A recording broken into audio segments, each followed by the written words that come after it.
i-demo ko paano ang working nitong solar ATS na may overload. Ngayon, yon ko ang DIO.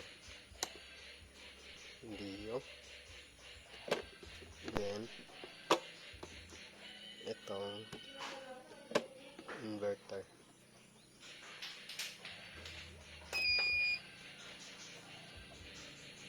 Itong solar inverter.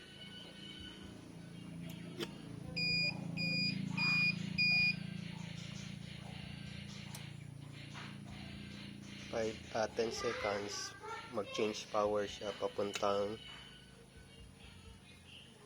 dito. Ngayon, nag-change power na siya. Ngayon, hindi kumurap.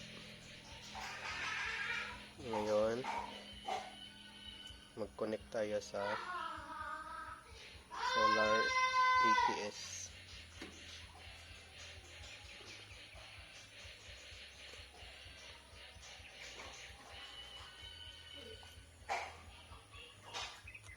Yung password niya ay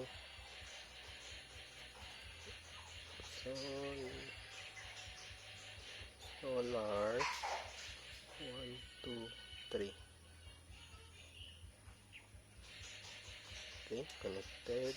Then punta tayo dito sa 192.168.4.1.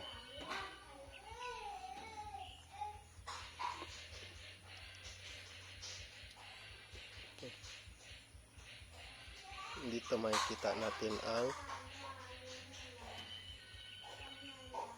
load inverter, naka-on ang output niya. Then ang current. Ngayon, ang set point natin ay 2 amperes.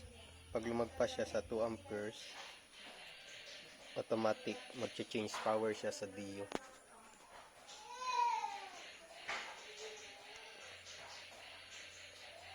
Dito siya mag-change power. So meron akong load dito na 600 watts na vacuum. Nilagyan ko ng variable para ma-control natin ang speed. So ngayon, i-test natin.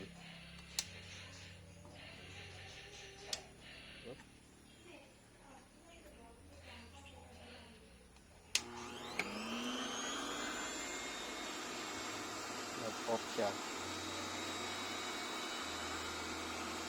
Nag-change power siya agad dahil sa inrush current, magpas sa 2 ampere. Ngayon merong 1.5 ampere. Babalik ko siya sa inverter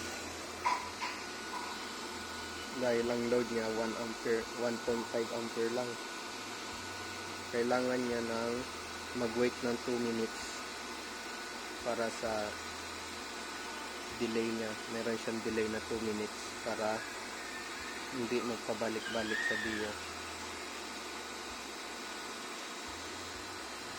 Maghintay tayo ng 2 minutes at babalik ko sa kanyang itong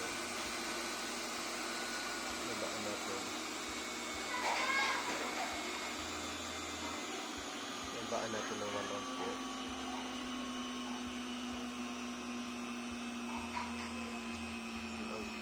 Ito ang load niya. Okay. 1 ampere. So, mag-wait tayo ng 2 minutes. Mag-change power siya papuntang inverter dahil mababa na ang load sa 1 ampere na.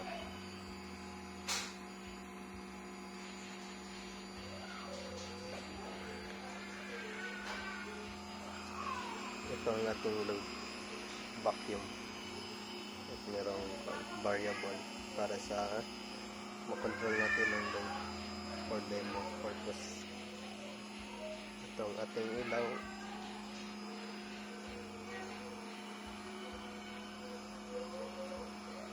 Ito magamit natin para sa bahay. Meron tayong mga kasama nung magsaksak na lang kahit naka-solar. Maiwasan ng overload o pagkasira ng inverter. Hindi ito ma-overload ang ating inverter kahit mataas ang load. Magpa siya sa 1 kilowatt. Pwede tayo mag-set point para sa ating output na ngayon naka 2 amperes ang set point niya. Pag lumagpas sa 2 amperes, mag-off ang solar inverter output. Hintayin na lang natin ng 2 minutes or babalik niya sa solar. Okay, bumalik na siya sa solar. 1 ampere, naging 0 na dito at dito naka-on na. Ngayon pataasin natin yung load yung dahan-dahan para 1.5.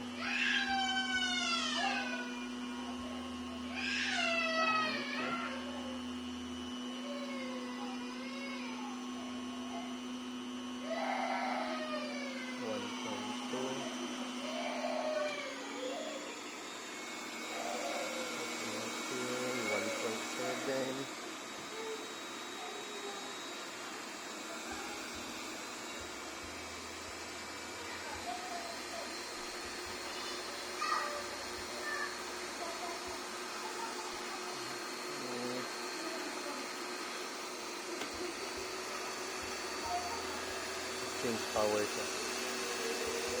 Naging 2 ampere. Automatic change power. Nag-off ulit ang inverter. So, ganun lang. Hindi yung nyo na maramdaman na nag-change power. So, ang load nito ay 2 ampere.